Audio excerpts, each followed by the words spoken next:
impression technology has been in direct-to-garment printing for probably 10 to 12 years now, and has been the engineering arm responsible for direct-to-garment printing products.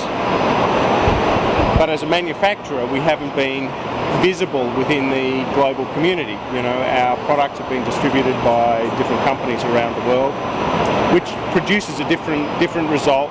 It's very good. It accommodates regional variations, but when it came to textiles and the concept that we had for these products, it was really an end-to-end solution. And so we didn't need to rely on other companies to put together localized solutions. These products apply globally. And so now we needed to really bring ourselves to the market and demonstrate to the world that there is a whole business model behind the engineering. These machines were engineered to solve people's problems. And so we don't just make the printing machines, we also make pre-treatment machines for the fabrics, we make fixation machines for the finished product. And so you can start off and come to us for an end-to-end solution. You only need to deal with one vendor, and you have one brand on all of the components involved, including the inks. So it came together. It was a culmination of things. The ink technology, the printhead technology, they all converged at a given moment, and this is that moment in time, which has really made these products possible. We could have made printers 3 years ago, but we didn't have the range of inks necessary to provide solutions to all of the textile markets. Some of the unique features about the printer, though, is that by aiming directly at textiles, we've come up with the new transport system. The transport system, we call it a roto-track, and it's a hybrid of both very much more expensive devices, as well as, you know, really being based on a cheaper solution. The kind of big names in the print game, like Roland, in the large format, Roland, Mimaki, Muto, these companies, they really convert what amounts to sheet-fed printers, whether it be vinyl or paper, and try to make them print onto fabrics. But they're based on a feed system that is really designed to work with rigid materials. And of course, fabric fails to meet that criteria.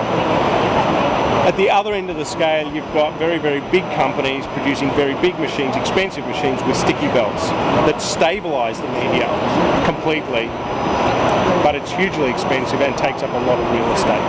So the concept behind this quad roller system is to provide a stable surface that stabilizes the media, but it doesn't have the expense of the sticky belt. So it's kind of the perfect combination.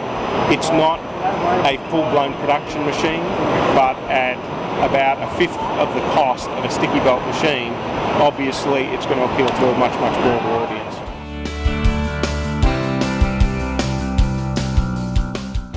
A lot of the print industries, and this includes just, you know, large format paper print, it used to be the bastion of high volume production houses that used electrostatic devices, right? But eventually inkjet emerged and it took over that realm, and it empowered smaller businesses to start getting involved in doing their own production. We have the same situation here.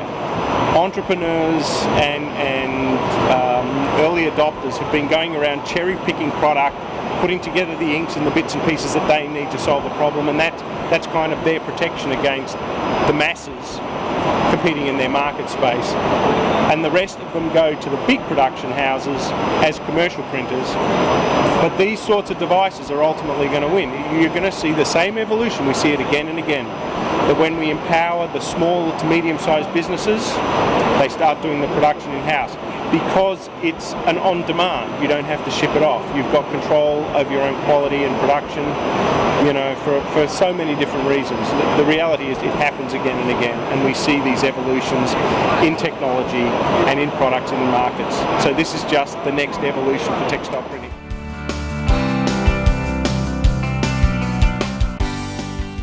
Really is everywhere. We see slight variations in the interest for the output. And this is why I think we're being received so well, because we talk to people about what their goals are, not what the technology is. So if somebody comes in and says, look, I need to print saris, I'm from India, I need to print saris, I'm printing silks and all the rest of it, we say, look, we have the perfect machine for you, but it won't look like the finishing equipment and the pre-treatment, and you'll be using different inks. But they don't need to know about that. They don't need to worry about that. We will set them up with acid-based inks that work specifically with silk products, and they will get the results that they expect from a textile printer. If we talk to people in the US in particular, they all want to talk about polyester materials.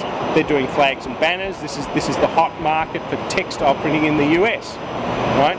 But having said that, of course there are fashion designers in the US who would like to go digital. Of course there are other markets. And when we talk to these people, we don't talk about sublimation inks. We talk to them about their fabrics, their applications, and the inks that will suit them, along with the finishing requirements that they're going to need to get the job done.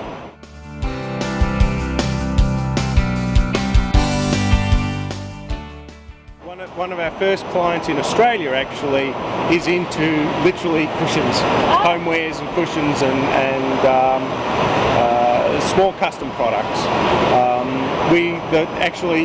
These were the first two machines that rolled off the assembly line, and they were shipped straight here to FESPA. The second two off the assembly line went straight into China.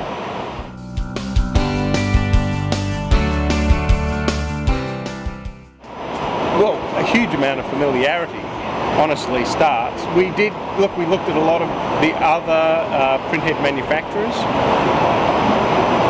I'm not saying that any of them are bad, not by a long shot, but there was a standing knowledge that we had with the Epson technology. We had finally ink formulation partners that were already working with Epson. So sometimes it is a combination of events that are R&D partnerships that you tie into to get the results done, because not everybody even wanted to look at this sort of market. It's still seen as specialised.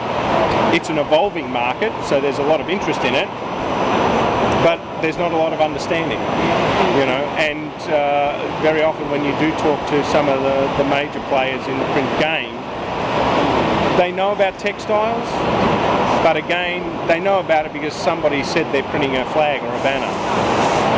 And it goes so much further than that.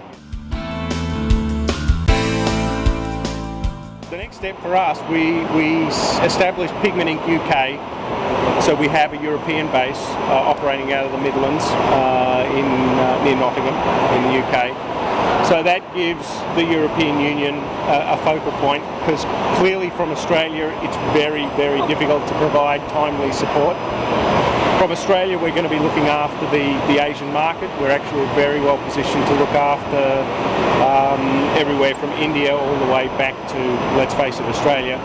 There's only one country that's ahead of us in the time zones, that's New Zealand, and we're pretty good friends with them. So, we'll look after those guys as well. We've got, we're here, we're talking to a lot of people about, setting up new distribution partners in different zones around, different geographic territories around the world. So, and we've got more products in the pipeline. This is just the first round. And we're talking to people about what's coming in the next 3 to 6 months, as well as we develop more finishing equipment, more pre-treating equipment, and all the rest of it.